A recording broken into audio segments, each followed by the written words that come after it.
Good morning, everybody. Right now, across this country, many Americans are sitting at the kitchen table, they're scanning the classifieds, they're updating their resumes, or sending out another job application, hoping that this time they'll hear back from a potential employer. And they're filled with a sense of uncertainty about where their next paycheck will come from. And I know the only thing that will entirely free them of those worries, the only thing that will fully lift that sense of uncertainty, is the security of a new job. To that end, we all have to continue our efforts to do everything in our power to spur growth and hiring. And I hope the Senate acts this week on a package of tax cuts and expanded lending for small businesses, where most of America's jobs are created. So we've got a lot of work to do to make sure that we are digging ourselves out of this tough economic hole that we've been in. But even as we work to jumpstart job growth in the private sector, even as we work to get businesses hiring again, we also have another responsibility: to offer emergency assistance to people who desperately need it, to Americans who've been laid off in this recession. We've got a responsibility to help them make ends meet and support their families, even as they are looking for another job. And that's why it's so essential to pass the unemployment insurance extension that comes up for a vote tomorrow. We need to pass it for men like Jim Chukalis, who's with me here today. Jim worked as a parts manager at a Honda dealership until about 2 years ago. He's posted resumes everywhere. He's gone door to door looking for jobs. But he hasn't gotten a single interview. Now, he's trying to be strong for his 2 young kids, but now that he's exhausted his unemployment benefits, that's getting harder to do. We need to pass it for women like Leslie Mako, who lost her job at a fitness center last year and has been looking for work ever since. Because she's eligible for only a few more weeks of unemployment, she's doing what she never thought she'd have to do. Not at this point anyway. She's turning to her father for financial support. And we need to pass it for Americans like Denise Gibson, who was laid off from a real estate agency earlier this year. Denise has been interviewing for jobs, but so far, nothing's turned up.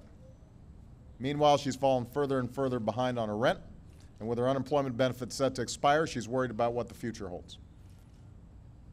We need to pass it for all the Americans who haven't been able to find work in an economy where there are 5 applicants for every opening, who need emergency relief to help them pay the rent and cover their utilities and put food on the table while they're looking for another job.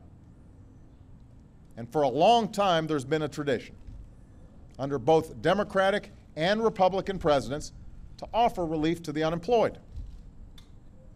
That was certainly the case under my predecessor, when Republican senators voted several times to extend emergency unemployment benefits. But right now, these benefits that are often the person's sole source of income while they are looking for work, are in jeopardy.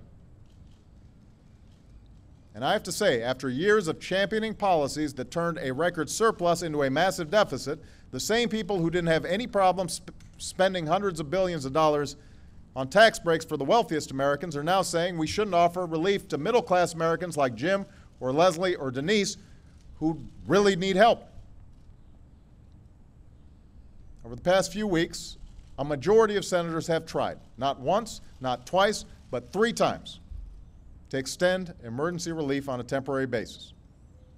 Each time, a partisan minority in the Senate has used parliamentary maneuvers to block a vote, denying millions of people who are out of work much-needed relief.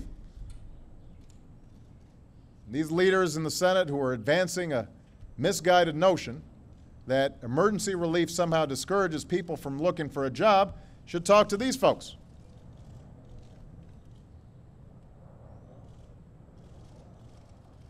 That attitude, I think, reflects a lack of faith in the American people, because the Americans I hear from in letters and meet in town hall meetings.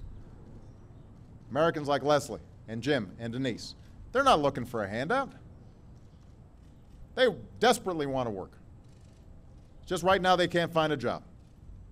These are honest, decent, hard-working folks who've fallen on hard times through no fault of their own and who have nowhere else to turn except unemployment benefits and who need emergency relief to help them weather this economic storm. And tomorrow we will have another chance to offer them that relief, to do right by not just Jim and Leslie and Denise, but all the Americans who need a helping hand right now. And I hope we seize it. It's time to stop holding workers laid off in this recession hostage to Washington politics. It's time to do what's right, not for the next election, but for the middle class.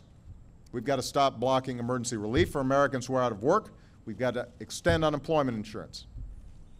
We need to pass those tax cuts for small businesses and the lending for small businesses.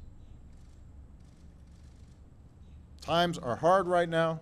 We are moving in the right direction. I know it's getting close to an election, but there are times where you put elections aside.